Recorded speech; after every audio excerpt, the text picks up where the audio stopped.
So again, Dave Cobb is a huge godsend to me. The first thing I ever did with him was the Elvis movie. He brought me in to play guitar on the Elvis movie. Myself, Chris Powell on drums, Brian Allen on bass, and Philip Towns on keyboards. The four of us sort of became Dave's rhythm section. And so Brian and Chris had already played on records for Dave for a while, but that was the first time that the four of us worked together, and then Dave just started using us on lots of projects as a unit. And so one of the projects that I worked on after the Elvis movie was we did like half an album for Chris Isaak, and then we did a Christmas record for Chris, which was actually super fun because it was like a RCA Studio B Christmas record, and it was all like trying to, like him saying to me, play it like Grady Martin and stuff, and it's like, how often does that happen? It just doesn't, So it was a huge thrill, actually. Normally I don't think I would, unless it was like a James Brown kind of Christmas record, I think I would be like, I don't know if I'm into that, but it was super fun. And so got to know Chris through those sessions, for the first batch of sessions, which was some stuff he'd written over COVID, for his next record, and then the Christmas record. So fast forward to last fall, I'm at a session, and it's late in the afternoon, and I get a call from Cheryl, his manager, and it's not like she calls me to shoot the breeze with me, so it's like I know that it's something I should probably take. So I step out and I take the call, because it was luckily an opportune moment. And she said, well, first of all, are you in Nashville? And I said, I am. And I told her where I was. And she said, well, Herschel is sick, and we have a show at the Ryman the day after tomorrow. And can you play the show? To be completely truthful here, my initial instinct was, hell no. Because I knew how much work it was going to be to make it happen. I knew I could do it. But at the same time, I was like, man, I don't want to do this, But one of the greatest bits of advice that I ever was given in this business was always say yes. Figure out how to do it later. And I feel that that's great advice, because you have to say yes even when you don't think you can do it, because chances are, because that's, in my experience at least, that's how you climb another rung of the ladder, both in your ability and also professionally, I feel. And those jumps don't happen from places of comfort. They come from places of discomfort, right? So, very well said. So I said yes. Well, thank you. It means a lot coming from you. So I said yeah. I said, I can do it. I'll do it. And she said, that's amazing. Great. Right? And she's like, let me patch Chris in. So she patches Chris in, and Chris is if all stars were like Chris Isaak, there would be no TMZ. There would be no, he is a gentleman in all regards, sweet, considerate, good looking, he's got the whole thing. He's the whole thing, talented. So we discussed a little, all right, this, that, the other, blah, blah, blah. And I said, well, just, get me a set list, and get me anything you can get me, give it to me, please, and get it to me now. And I said, I'll be home in a couple of hours, and I'll get to work. And then Chris, it was Chris or Cheryl. They were like, could you rehearse tomorrow? Which I understand. They need to make sure that it's going to be okay, right? And I said, yeah, I can rehearse tomorrow. So we agreed to rehearse at Chris's house the next afternoon. And this is late afternoon. And so I finish up what I'm doing. Luckily, we were just about done anyway.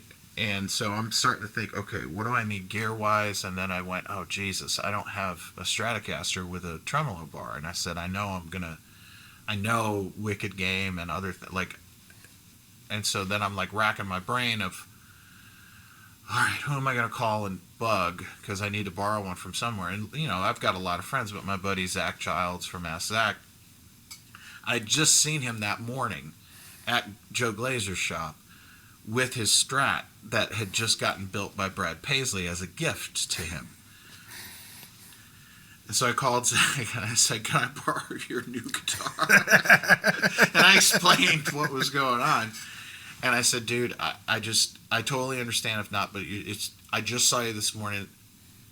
I'll get, I need one from somewhere. And he was like, absolutely. So he met me at a gas station, so I didn't have to go all the way to Franklin. And so, yeah, I sat down here, and I got the list from him, went through. First thing I did was chart everything out, because I was like, there's no way I'm going to be able to do 26 songs by memory in a day. It's just not possible. So I just, you kick into, again, like having been through similar experiences like this multiple times, how do you do it? I don't even know. You just do it. Like you kick into gear, I charted everything out. And as I'm charting it, I'm noticing, okay, this has a signature lick up front that I'm going to need to drill in my head. This one is more open. Okay, this is not as high priority. I'm digesting all the material and making sure that, and making notes as I'm going, because really when it comes down to it, there's 26 songs, but there's maybe say 7 or 8 of them that like I need to really drill in my head, because these other ones that are maybe more open or something, meaning that there isn't like very specific intros or something like that, I can just read the chart, and I can read a chart and not make a mistake, no problem. So it's like, again, just trying to find a way to get through this. And me being me, I go on YouTube and I cross-reference all them with live versions on YouTube from maybe the last year, right? Because people play stuff different than a record all the time. So again, just like common sense of like, okay. And sure enough, there were times where it was like, oh, this is different. Okay, let me note this. And also cross-referencing, like seeing what their show is like. Like, oh, this is a place where he is going to talk, or this is when he's going to walk through the audience, or this is when he's going to, so I can understand how to do it. So that it's not just, I'm not just some dude up there looking at a chart. It's a show at the Ryman, and just trying to do the best job you can do. These are all common sense to me now, but they're all linked to fuck ups or things that I saw someone else do and go, don't do that, or vice versa, saw someone do and it gave them success, and I go, okay, well, make note of that. So worked well into the early morning hours, and felt, okay, I'm in good shape, and went to rehearsal, and it was hilarious, because I was, again, your adrenaline, like, how do you do, it just happens, like I just breezed right through it, and they fucked up more than I did, and not really, but kind of.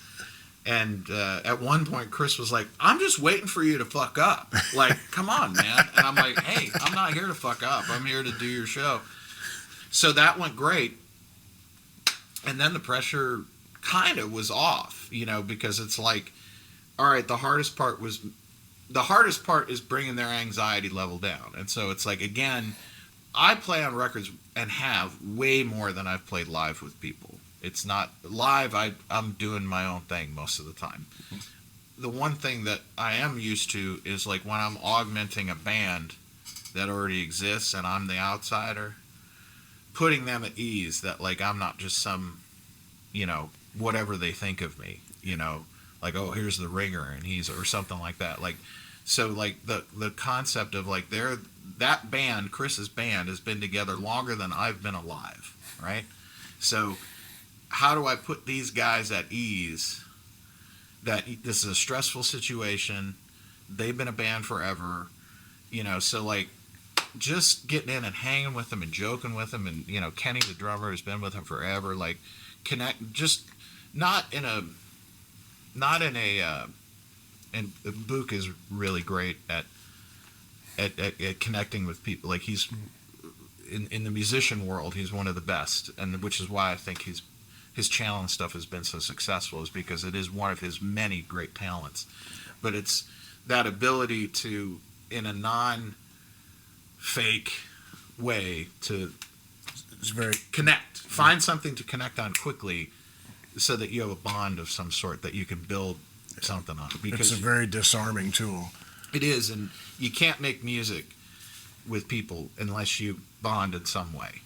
And it can be something really small. It can be a good cup of coffee or something. But you have to bond on something. You can't just be like, "Hey, how you doing? All right, let's do this." Like it's not going to work, I don't think.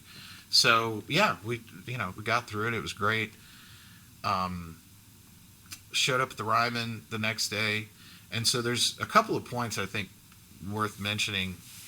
So number one, I've been very fortunate. I played the Ryman many times, in mostly me doing my own thing on tours with other people, but also sitting in with friends and guesting with people and stuff. So the Ryman, as you know, is one of those places that is a mind fuck the first couple times you do it. It's daunting, especially if you care about it. I think even people who don't really understand what it is, it's still that. I don't think it's just people who are like, "Oh my God, it's Hank Williams," it's Elvis, it's Johnny Cash, The fact that I'd done it many times and I was not overwhelmed by the environment, huge plus. Because it's like we take that right out of the equation. Like I know the stage manager, their friend, I'm comfortable. And it's an amazing sounding room. I mean, it's one of the best places to play music in the world. There's no doubt about it. So number one, that didn't fuck with me because it was the 6th, 7th, 8th, whatever time it was that I've been on that stage. So it's like, okay, so that's not going to mess with me. Number two, their stage volume is super low. Drums are behind plexiglass. They're all on in-ears. I, as politely as I possibly could be to their production guy, I said, I've never worked with ears, and this is not the environment. When I have this much to do, this is not the environment to try it. And I said, can you please put a wedge out for me? And it's all on how you do things, but it's like when you're in, where I'm going with this is, you have to eliminate, when you're in a situation that has a lot of pressure connected to it, get rid of as many variables as you possibly can that can screw you, if you can. So like I was like, I can't have this messing with me and distracting me. So they put a wedge up, and luckily I'm not loud I used to be a 100-watt Marshall guy. Now I'm a Princeton guy. Suited this situation well, and I still was plexiglassed, even with a Princeton. I didn't go crazy with trying to replicate a ton of sounds from the records and stuff. I made sure that I had the handful of instruments that suited, like the Strat for specific things that I borrowed from Zach, my Telecaster, my ES5. Friends of mine will like build their pedal board and all that stuff. Again, I was just like, I know I need an echo, and there was some stuff I was playing slide on. So I was like, I had my Nobles, my No-Balls, as Book calls it, which Book is the one who turned me on to them.